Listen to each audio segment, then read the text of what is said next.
야구야구 김영준입니다. 저는 어렸을 때 치와와와 고양이를 같이 키운 적이 있는데요. 아기 때부터 함께 큰 둘은 정말 사이좋게 지냈습니다. 강아지의 이름은 아롱이, 고양이의 이름은 나비였습니다. 하지만 지금은 동물을 싫어하는 가족들 때문에 동물 프로 애청자로 만족하고 있습니다. 동물 프로를 보면서 신기하고도 재밌는 장면 중 하나는 문제견들이 개통령 강영욱 씨 앞에서 설설 기는 장면인데요. 개와 짜고 방송을 한다는 그분은 참 대단한 것 같습니다. 메이저리그에도 좌한 투수들을 설설 기게 만드는 좌통령이 있습니다. 좌통령이라고 하면 혹시 정치용어인가요? 저는 그런 의미로 쓴 게 아니니까 오해하지 않으셨으면 좋겠습니다. 류현진 선수를 데려온 다저스의 단장은 네드 콜레티인데요. 사실 따져보면 콜레티 단장이 다저스를 위해 한 게 상당히 많습니다. 반면 프리드먼 사장은 류현진 선수를 잡지 않았는데요. 하지만 프리드먼 사장이 류현진 선수를 위해 해준 게 있습니다. 바로 무키 배츠를 데려간 겁니다. 무키 배츠의 지난 3년간 좌완상대 OPS가 0.977인 반면 배츠의 역할을 대신해야 하는 알렉스 버두고의 지난해 좌완상대 OPS는 0.843입니다.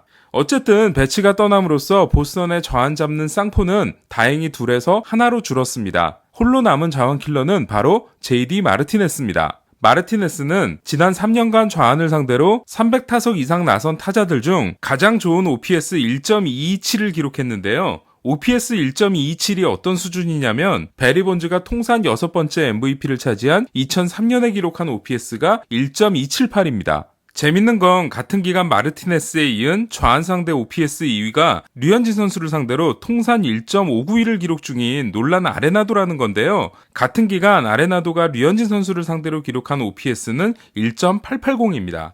특히 지난해 마르티네스는 좌완 상대 타율, 출루율, 장타율, OPS, 홈런에서 모두 메이저리그 1위를 차지했는데요. 지난해 기록한 좌완 상대 OPS 1.381은 1994년 제프 베그웰이 기록한 1.639에 이은 메이저리그 역대 2위 기록입니다. 참고로 메이저리그에서 좌우 스플릿은 1974년부터 제공되기 시작했습니다. 보스턴이 사인 훔치기 구단이었다 보니까 마르티네스의 능력도 혹시 과대 포장된 게 아닌가 싶으실 수 있는데요. 하지만 마르티네스가 좌완을 상대로 폭격을 시작한 건 보스턴 입단 전인 2017년부터였습니다.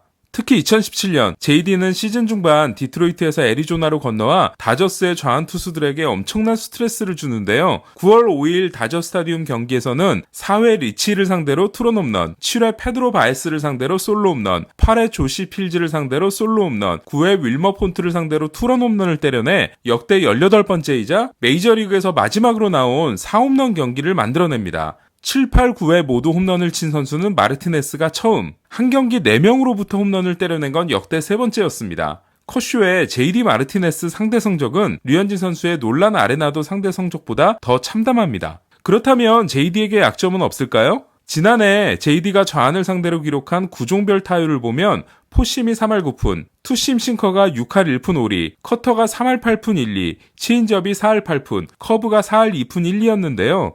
의외로 슬라이더에 2할 2푼 7리로 좋지 않았습니다. 슬라이더는 좌완이 우타자를 상대로 결정구로 잘 던지지 않는 공입니다. 다음은 좌완 상대 코스별 타율을 살펴봤습니다. 스트라이크 존 안쪽이 온통 시뻘건데요. 하지만 높은 코스에 1할 6푼 7리에 그친 부분들이 보입니다. 지난해 좌완 투수들이 JD에게 슬라이더를 던져 아웃을 잡아낸 코스를 보면 철저하게 바깥쪽으로 낮게 떨어지는 공들이었습니다. 반면 포심을 던져 아웃을 잡아낸 코스는 철저하게 하이 패스트볼이었습니다. 다시 핫앤 콜드존을 보면 위쪽 파란 부분이 패스트볼, 아래쪽 파란 부분이 슬라이더를 낮게 던져 아웃을 잡아낸 결과였습니다. 재밌는 건 좌완 상대 슬라이더 투수인 커쇼가 JD를 상대로 피안 타율이 5할 6푼 3리였던 반면 역시 좌완으로서 주무기가 슬라이더인 매디슨 벙가너는 JD 상대 25타수 4피안타, 피안타율 1할 6푼, 볼넷 없이 6개의 삼진을 잡아냈다는 건데요. 둘의 차이는 투구 폼의 차이도 있겠지만 커쇼가 JD를 상대로 높낮이 피칭에 실패한 반면 범가너는 성공했다는 데 있습니다. JD는 이렇게 생각하시면 됩니다. 이름을 바꾼 아레나도가 보스턴에 있다.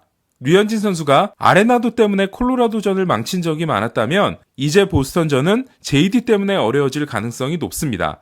하지만 아레나도와 JD 마르티네스의 큰 차이는 류현진 선수가 아레나도를 부담스러워하는 반면 JD는 그렇지 않다는 데 있는데요.